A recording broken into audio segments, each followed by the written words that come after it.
All right, good morning to y'all. And it's an exciting time. We got one of our favorite cars that we've built over the years. I'd say this is probably in the top 5 for sure of projects that we've worked on and done. And we've done a lot of work on this thing. We'll give you kind of a walkthrough of what we're going to do and what we've already done and stuff. So let's get on with it.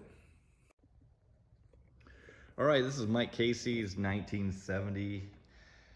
It's a real RSSS 350 4-speed car, and I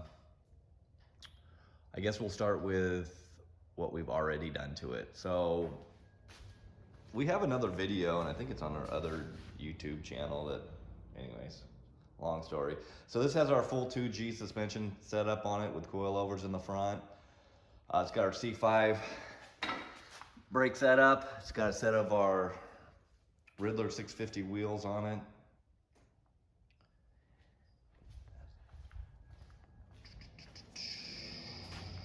Got our deluxe rear brake kit on it. Walk around. So we did our gauges and stuff on it once upon a time. Steering wheel.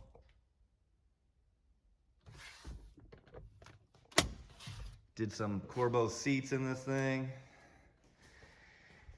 Let's, nothing to see here, nothing to see here.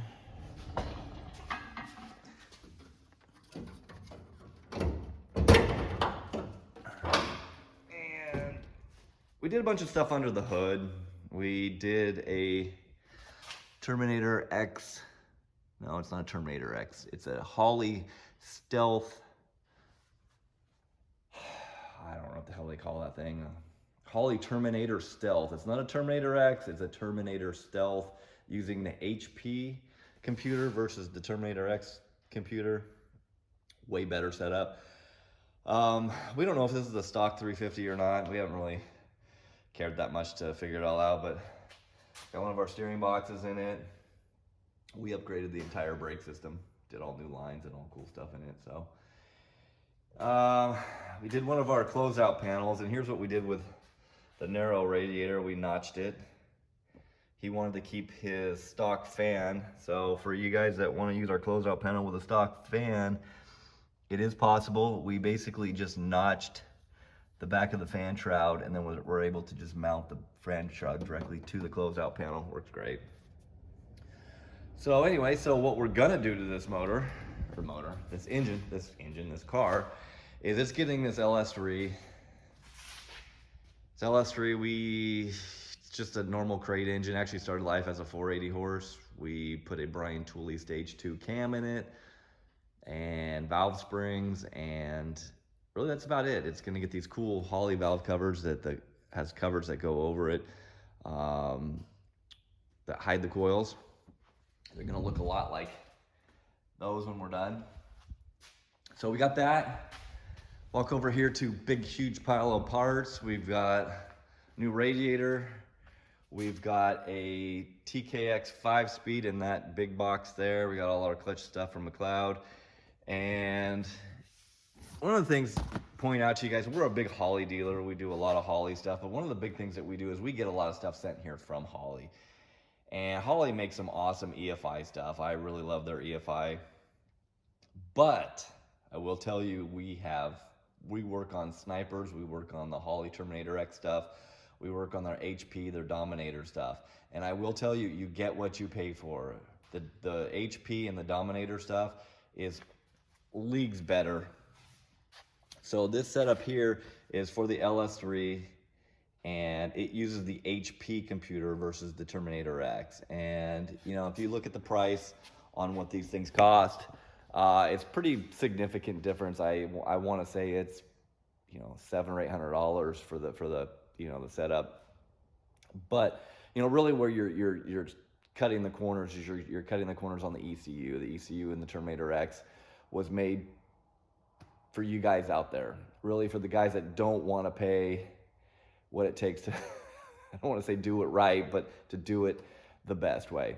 And you know, sometimes it works. Sometimes it works with some funny glitches, and sometimes it just gives you a shit ton of problems.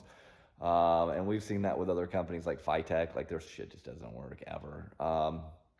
So, if you can afford it, just step up and buy the HP or the Dominator setup. It's trouble free. We never have problems with it. Like this car here, it hasn't ever come back. I don't know how many miles he's put on it. I guess I could check the gauges because we put those in when we did the car. And usually if it's a Sniper or a Terminator X Stealth or something, we get these things back and the customers complain about it doing weird things and stuff. This car, not at all, and it's been great. So anyway, so those are all the parts over there. So we're doing a full LS swap. We're gonna go through, and obviously we're going to make the engine bay look as nice as the rest of the car. It is gonna get one of our Rally Sport noses on it. This one is starting to kind of warp and split or do some weird stuff on the front. He's got a little bit of road rash here that we're gonna fix. Got one of these spoilers, not the biggest fan of them, but we're actually gonna paint it, and then we're gonna run the stripes through here because it looks like, I don't know, Ricky Racer spoiler on the back, all black like that. Not a big fan. So we're gonna do that, fix a bunch of stuff on the car. What else are we gonna do? We got a list here. Let's see what the list says. He wants to black out the trim. He wants carbon fiber bumpers. We haven't made any of those for a while. We might for him, maybe. It needs a heater core. We're gonna put the battery in the trunk. And this bad boy is gonna go in there with a 5-speed, and this thing's gonna be amazing. It's a great car. There's no rust. There's no anything. It's a good solid car. The paint on it's really good, except for right here. But anyway, so keep watching. We're gonna do a whole bunch of videos on the progress of this thing, and today we're gonna start with basically taking the drivetrain out of the car and getting the engine compartment as empty as possible, so we can make it pretty. And we'll follow up with progress videos and stuff. So if you're not following us on Instagram or on YouTube, please do. We've got a Facebook page.